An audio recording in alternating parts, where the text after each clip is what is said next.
ngo murakaze neza kuri YouTube yanyu ya Ira Official. Ni wumva ijambo umweru n'umutuku cyangwa se umuhondo n'umutuku uzajya uhita wumva ikigo cya GS Nora kiri ku Gisozi. Iki kigo kigendera ku bintu bitatu ari byo kwiyubaha, kubaha abakuruta no kubaha abaruta. Kuki ari byo bintu bitatu kigenderaho? Impamvu kwiyubaha ntabwo wagira icyo ugeraho, cyane cyane intsinzi niyo tuba dushaka aha ngaha, ntabwo watsinda utiyubashye.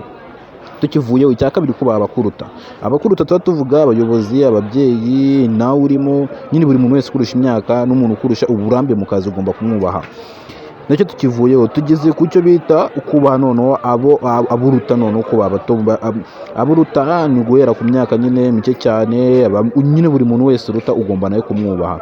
Kuki ariyo mpamvu rero tugomba kubaha abo turuta, ntabwo utamwubashye nawe ntiyakubaha. Niyo mpamvu rero ufite kubaha abakiri bato kugira ngo nawe bakubahe. Ibyo ni ibintu bitatu bijyana, iyo habuzemo kimwe byose uba wabyishe. Nta kuntu wavuga ngo uriyubashye wubashye n'aburuta ngo urarangije. Oya, ugomba kwiyubaha, ukubaha abakuruta, ukubaha n'abaruta. N'ibintu bitatu bijyana, ntabwo umwana yakubaha utamwubashye. Okay, tubivuyeho rero. Ikindi cy'umwihariko kuri kino kigo uba usanga hari impanuro.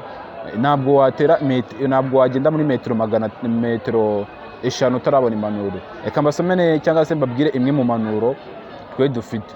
Nudakoresha umutwe wawe cyangwa se ubwonko bwawe wiga neza, uzawukoresha wikorera imitwaro y'abize neza.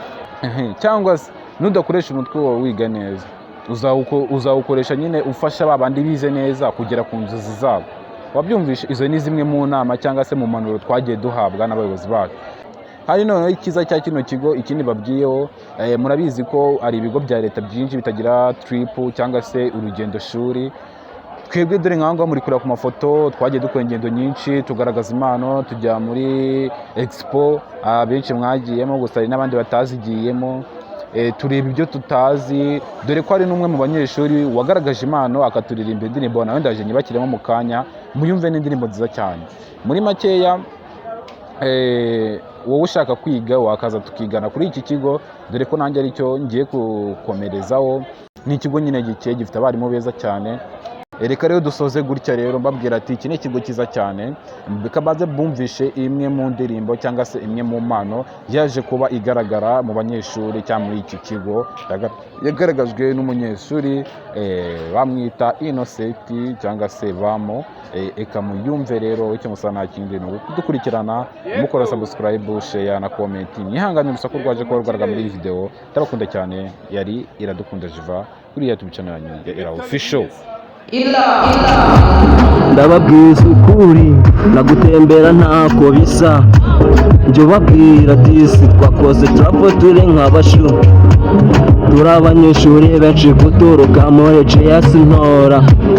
Abatayizi ni hariya ruguru iyerika. Ndababwiza ukuri ndaryohewe, kuri njye sinzi uko nabivuga. Ibyishimo ni byose umuziki ndawumva nkumva ndaryoheye. Iki se baturusha abo bumva ko bagezeyo, njye nk'abami binda bikorera nka nashima. Ndashima ikigo cya GS Nora kuko badutoza uburere. Discipline nicyo kintu cya mbere dufite, yaba ari nta mumaro kuri njye ndumva mfite ibiyeri nazo ni mfite. Ubu ndumva ndakomeye ndashikamye, dufite ikigo tugira uburere. Discipline turi imbere, naho umukuru w'ikigo atubwira ko hari ibintu bitatu tugomba kuzirikana. Hari ibintu bigiye kukubwira, kwiyubaha, kubaha ndetse ukubaha n'aburuta.